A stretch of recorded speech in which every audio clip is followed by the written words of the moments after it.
So I am back, and we're going to do a rant of the week. It's been a little while since we've done one of these. I said I was going to do this a while back.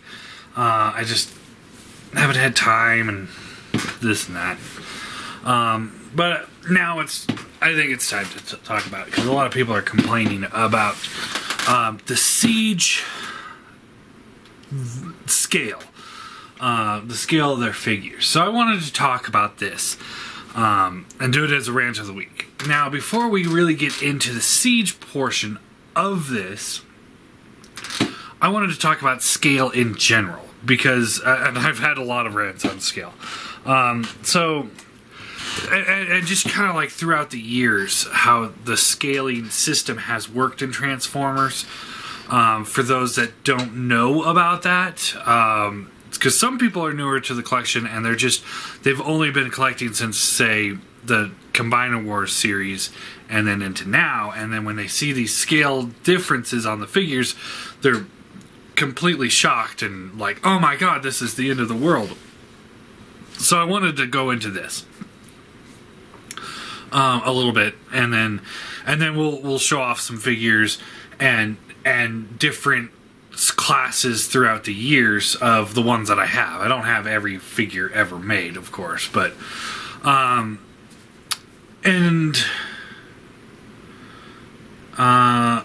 so to start off, let's talk G1. And the best way to describe the Generation 1 scale is there isn't one. There is no coherent, when we're talking toys. I'm going to try not to go into the TV into toy scale ratio, because that's a whole different debate for a different day. But the G1 toys, and in relation to the G1 cartoon, there isn't much of a scale there. And the reason for that, and most people should know this by now, but not everybody, is because Hasbro was buying the Transformers from already existing toy lines from Japan, and it was multiple different toy lines. They were buying some Gundams, they were buying some Bandai style figures, Machine Robos, I believe Machine Robos. I know Diaclone, stuff like that. They're buying them from all sorts of different companies, repainting them and renaming them and repackage them as the Transformers. That's why you had some figures that were in kind of a scale-ish area, like the Legend, or I don't know if they're Legends, but the Mini-Bots at the time, the Autobot cars, Decepticon planes, they're all around the same scale with each other, but most of them are out of scale with other figures of the same line. You look at the Constructicons, for example, and in vehicle mode, they don't match with, like, Optimus Prime, who's a semi-truck, but these are construction vehicles, so they should be relatively the same size, but they're nowhere near the same size in the toys. I have the reissue Hot Rod and Constructicons, and you put a car next to them, and it's like, wow, that's a huge difference. So there really wasn't much of a scale there. Standardized scaling didn't really start until Beast Wars. Beast Wars initially came up with 4 scales. There's basics, which are about like yay. There's the deluxe, megas, and ultra class.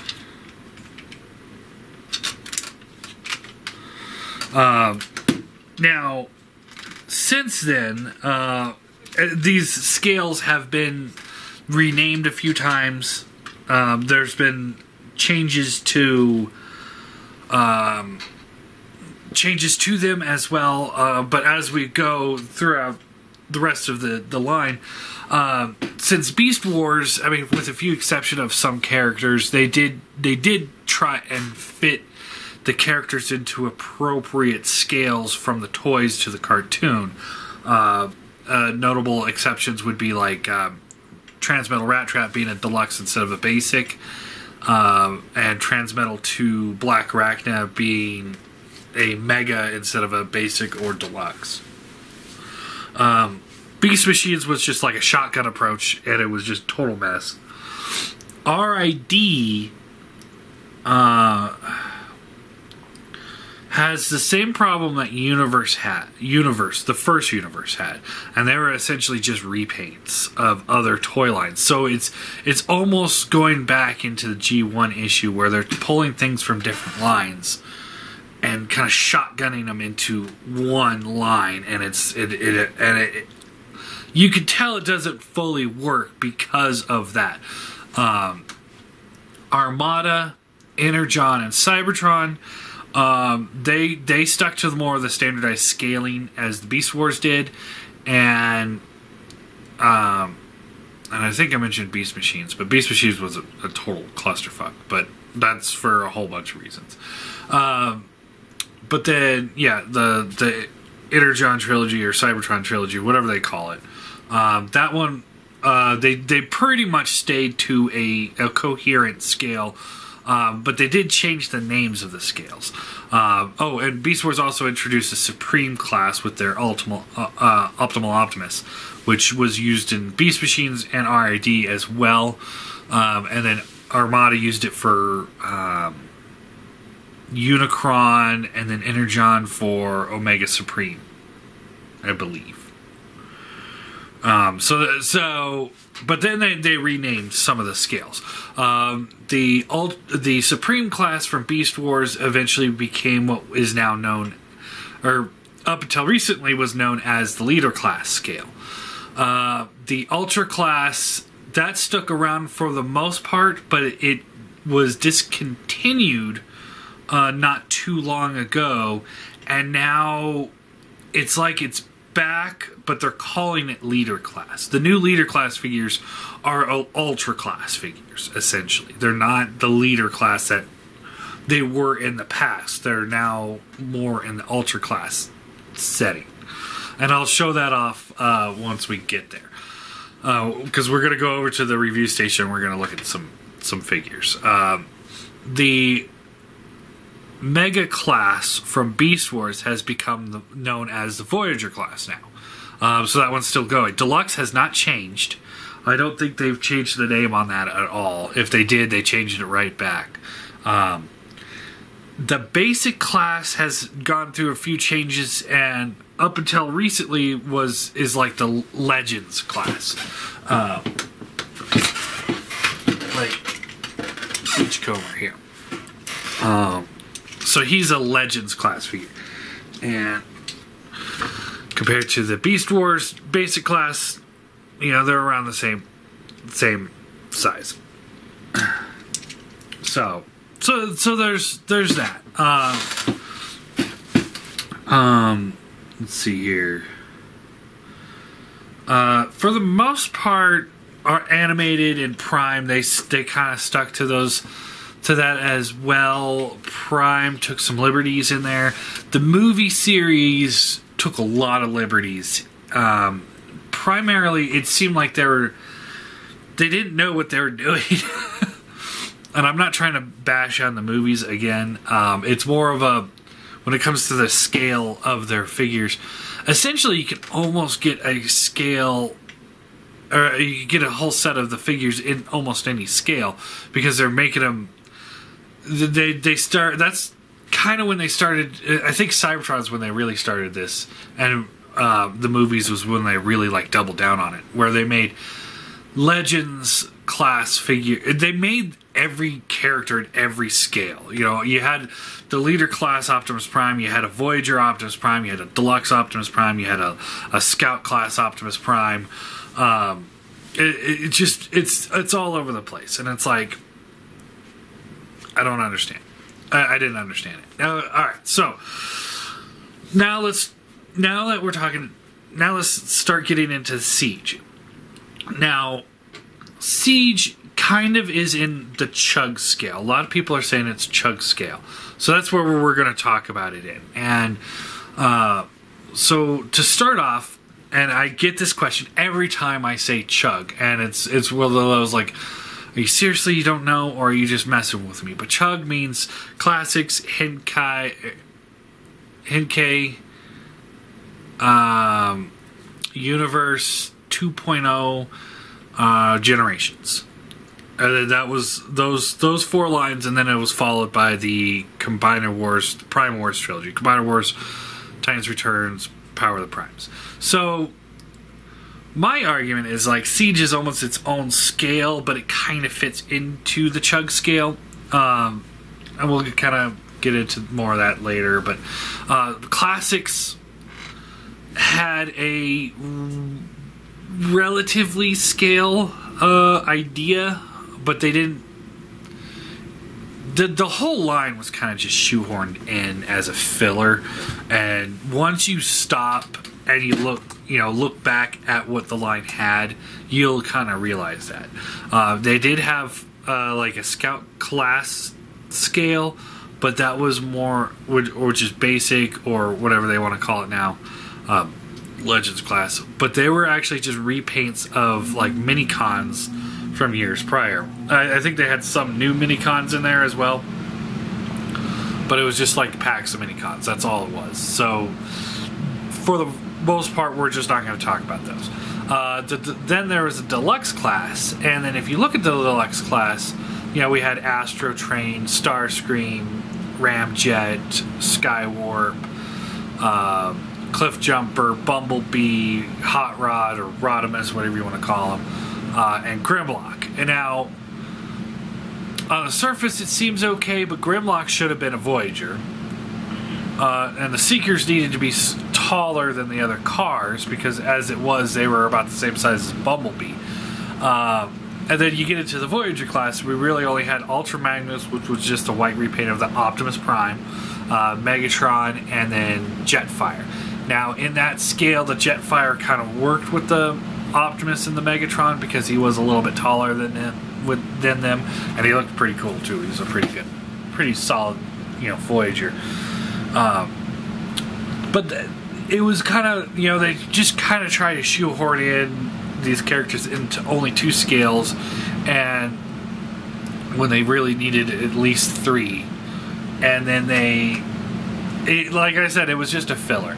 And then once, I think that was right before the first movie came out, and then once the first movie's toy line wrapped up, Universe 2.0 pops up.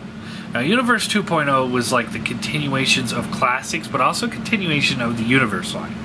And the Universe line was just a repaint line. So we got a lot of repaints in Universe 2.0. Then we got figures kind of all over the place in there as well. That they did bring back the Ultra class for that one.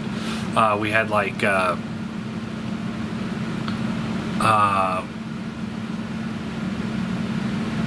Onslaught and Silverbolt and the Ultra class, which was kind of cool because we were getting the characters, but they're also super huge, so it's like even if they had a team, they're just massively oversized. And then we also got like Ultra class like Power Glide, and it was just like, what?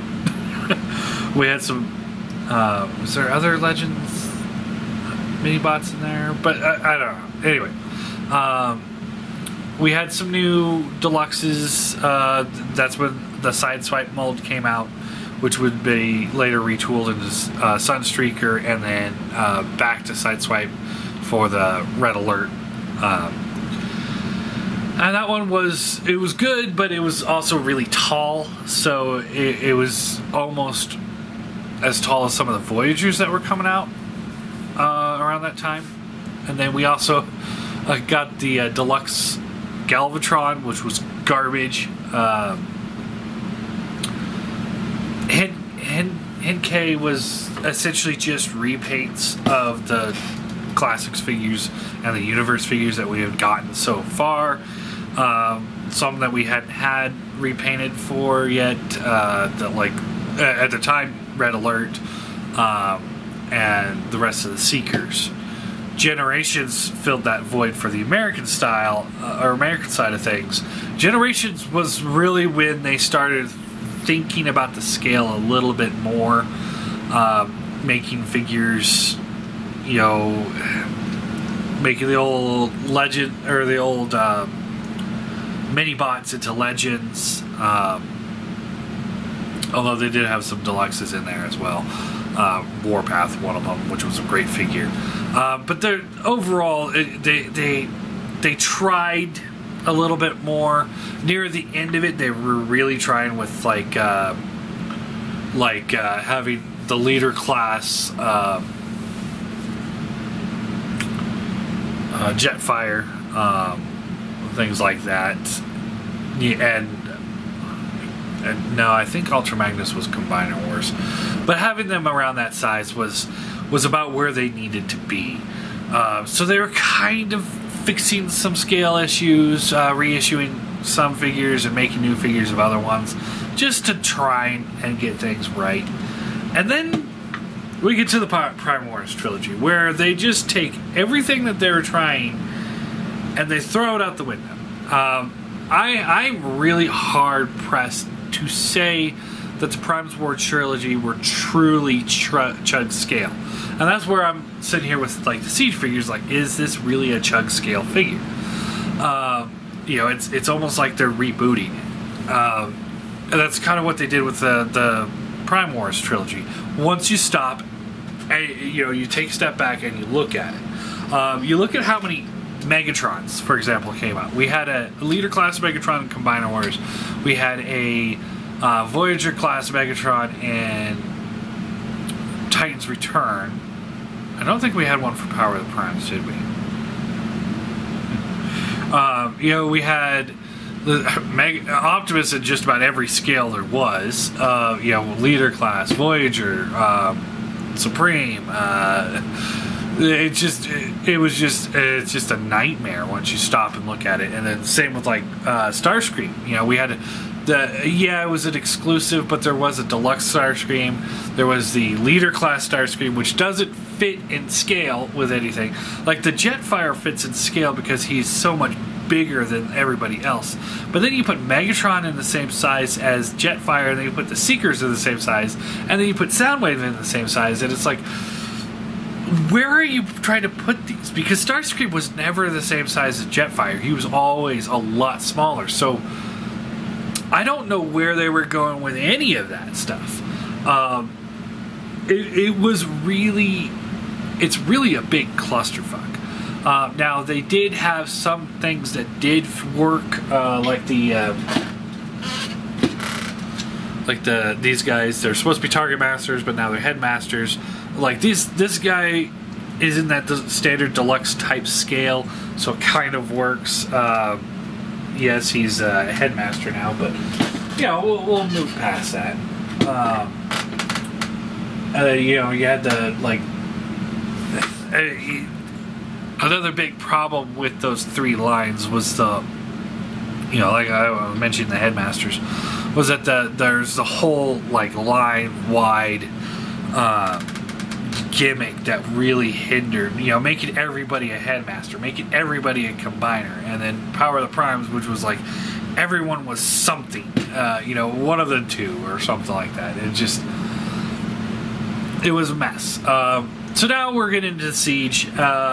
People are complaining about the size of the figures, and that's kind of why I wanted to do like a little bit of an intro into this, so that we could get into the showing them against Voyagers of the past, to show you that they aren't all that different. There are some differences, of course, but it's always going to change. So and then real quick before I turn this off, and then we'll flip it over there. Real quick before we get into that, I did want to talk about the pricing of it. Now, it's not that big of a deal to me, but a lot of people are complaining. The Voyagers are now $30, the Deluxes are now $20. Back in Beast Wars when they first came out, Voyagers or Megas at the time were $15, and Deluxes were $10. So they have officially doubled in price since Beast Wars came out. Now, Beast Wars came out in 1996. So we're talking 23 years now, and the price has doubled. and people are shocked. And I'm just sitting here, I'm like, really, guys? You're shocked about that? Back around that same time frame when Marvel Legends first came out, they were about in between $6 and $7. Now they are $20. So they've over doubled in price. So I'm not seeing an issue here. I believe the old Kenner Star Wars figures were about $4 or $5 a piece, and now the same scale is about $10. I think I don't buy Star Wars anymore, so I don't really know. But the cost of plastic has gone up. The cost of labor has gone up. The cost of living has gone up. Everything has inflated. That's why it's called inflation. It's just life. Back in 1996, gallon of gas was about $1 or $2. Not that long ago, it was near the $5 range. Now it's going back down, and so we're gonna get those fluctuations. But we're also gonna talk, more about the details and the paint and stuff like that once we get over there. So yeah, as far as the cost goes, it's not that big of a deal. Yes, it's kind of like, Voyager's $30 a piece. It makes it more on the range of maybe I'll just buy the one as opposed to buying two at the same time. I get that, but they're better, so I don't know. So yeah, I'll just pause this and we'll switch. Alright, so to continue, so here we have Siege Optimus and Siege Megatron. Now, these are the new Voyager scale, and a lot of people are having a huge issue with it. I've seen people argue they're really small, and I've seen people argue that even though that they're smaller, they have more plastic. My scale is broken, so I can't show it off that way. But I can show off some other Voyagers throughout the years to try and just give you some perspective. So going all the way back to when it was first standardized. Well, first off, we'll do a recent Voyager. This is where the argument is coming in. So this is the Power of the Primes Hungar figure, who, is a very light and hollow figure. So we can put him here. And yes, he is about almost a head taller than Megatron. He's also a lot thinner. He doesn't have quite as much bulk. And he's also, like I said, really light, very hollow.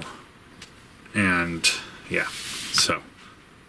But then if we go all the way back, though, and we're going to take, because these guys are about the same size. And as you saw in my review of him, he is about the same size as the Classics Prime, which I don't have anymore because, as I said in the review, I'm getting rid of him.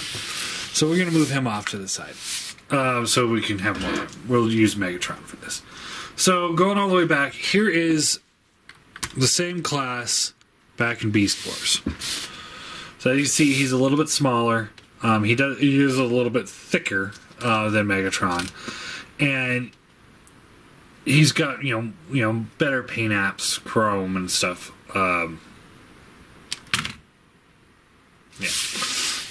So you can see, it hasn't changed too much. Here is a Voyager from the Energon series. This is the Shock Blast. So you see him. And you see he's really big. He's over a head taller than the Megatron. He's got a lot more mass and he's got the giant arm. Again, I always say, if it wasn't for that arm, he'd be almost perfect. So, yeah. Like I said, scale has changed a little bit. Let's see here. Here's a fun one. Here is a same class as at the time they called them Mega classes from Beast Machines.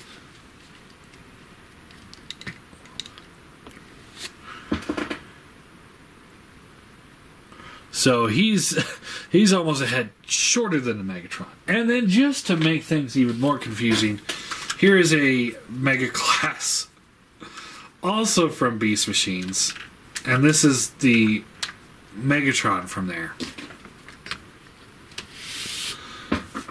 So, yeah, it's like when you kids these days complain about Megatron being slightly smaller than Hungar. You didn't have this issue growing up like I did. Let's see, what other Voyagers do we have to show off here?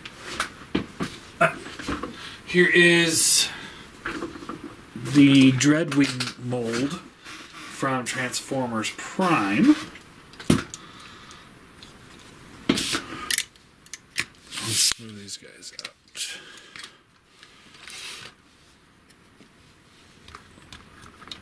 So this one's not that much older. Also very hollow. Very little paint apps. And this is a BotCon exclusive. Not very many paint apps. Some rubber, plastic. Yeah. A little bit shorter than Megatron. So it looks a little bit wider because of the wings, but he's also pretty light too. And then here is a Voyager class from Generations. I'm looking to see if I have any others laying around nearby, but we'll just do him. And this is Generations Rhinox. I believe it's the Takara version, but who again is a full head shorter than the Megatron. So when you argue that the size of the Ultra class figures has gone down, I can argue that it's gone up from some releases, gone down a little bit from other releases, but overall these are all the Mega to Voyager class scale, so you can see it's been all over the place. So I don't see too much of an issue here when it comes to it. My big issue is making sure that Megatron and Optimus are about the same size. Seekers should be a little bit shorter than Megatron, and I'm hoping that they will be. And the cars should be about Deluxe class. So following that train, we're off to a good start with Siege. But if you make the argument that they are shorter than some Voyagers, it's like politics, you know. Some people are going to tell you only the negatives that are going on in the world right now, and then there's the other people that are going to only tell you the positives that are going on in the world. They pick and choose what to compare against. So here I'm just trying to throw whatever Voyagers I have laying around the house to show off how different it can be.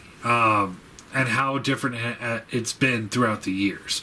So I would say, going all the way back, this is the earliest one I have.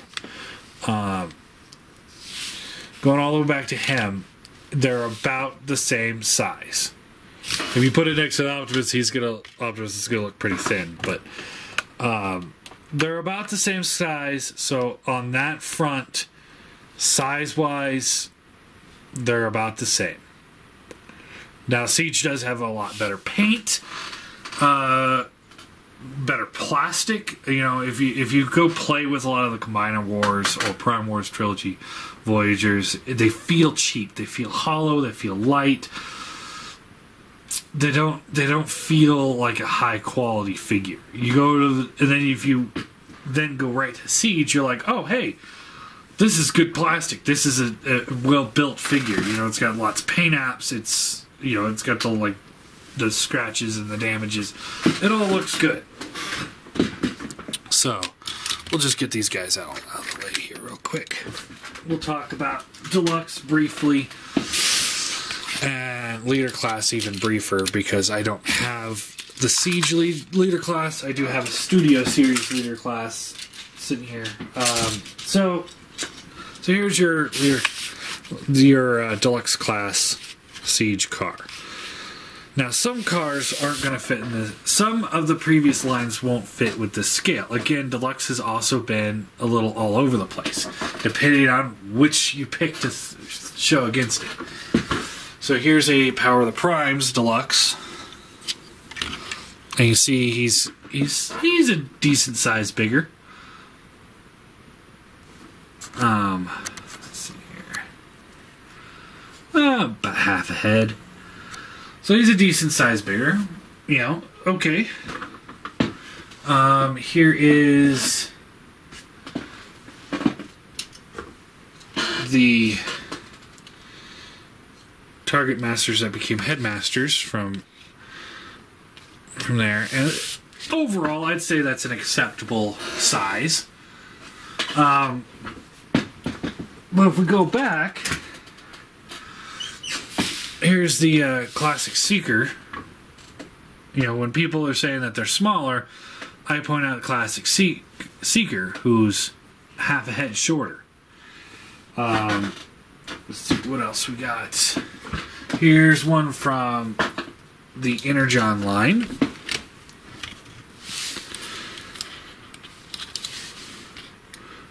Who's about half a head taller.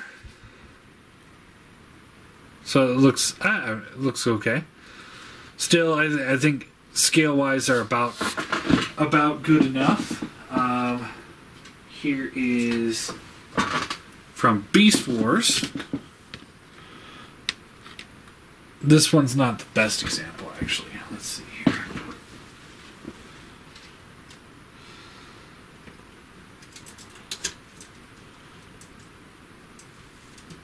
Because of her wings, it makes her look like a very, very large figure.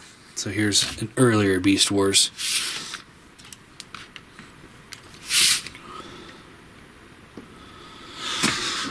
Who again, he's about a head taller. Let's see, what else we got? We got Generations. One.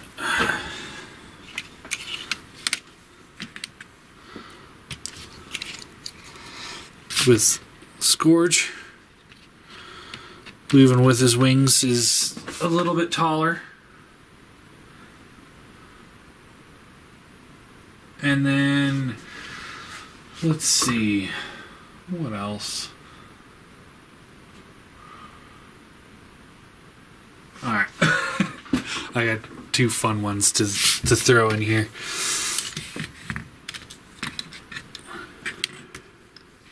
I'm trying to move these guys out of the way.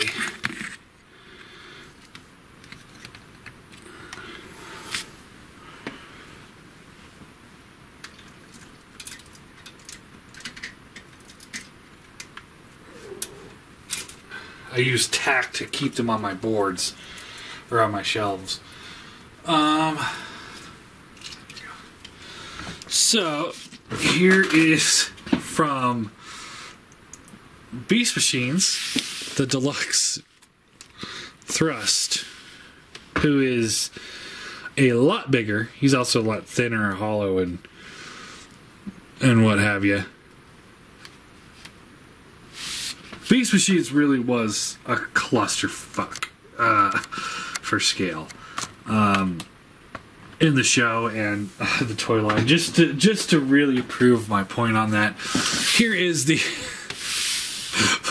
Mega Class Megatron again, who is actually shorter than the current Deluxes. So again, you know, when you sit there and you complain that your guys are small, I still had to deal with this as a kid. He was supposed to be my main villain. He was smaller than... Look how much smaller than he was than one of his troopers. I mean... Anyway. And then there... But then you can... You know, if you go back to, like, classics... Like this Hot Rod here... both in material-wise, paint, and size... Hot Rod overall fits in with this Siege line. So you could kind of make that argument that some of the classics or Chug figures and some of the Power of the Primes, like or the Prime Wars trilogy like him, this is all going to work for me for the most part. The Seeker doesn't work because he shouldn't be the size of a car, but that's a whole different matter. So again, when you're talking about the scale of these guys getting smaller, I make the argument that they're relatively about the same size. This does have better paint, and again, better materials. It's much more fun to transform. material-wise, he's about on par with this guy, but this guy's a fucking brick. So yeah, I mean, deluxes, I'd say they're overall about right. Right about where they should be. Now, real brief, we'll go into the new leader class scale, which is not quite leader class scale anymore, as much as it is the current ultra class. So this is the Studio Series Blackout. One of the bigger figures that they made in the line. And they call it leader class, but it's really, like I said, it's really more of an ultra class. And here he is against Beast Wars Rampage, who is an ultra class. So about the same height to the head, because here's the head. Rampage is a little bit shorter. They both have pretty massive backpacks. I think Rampage has Blackout beat just barely with those claws of his. But Rampage also has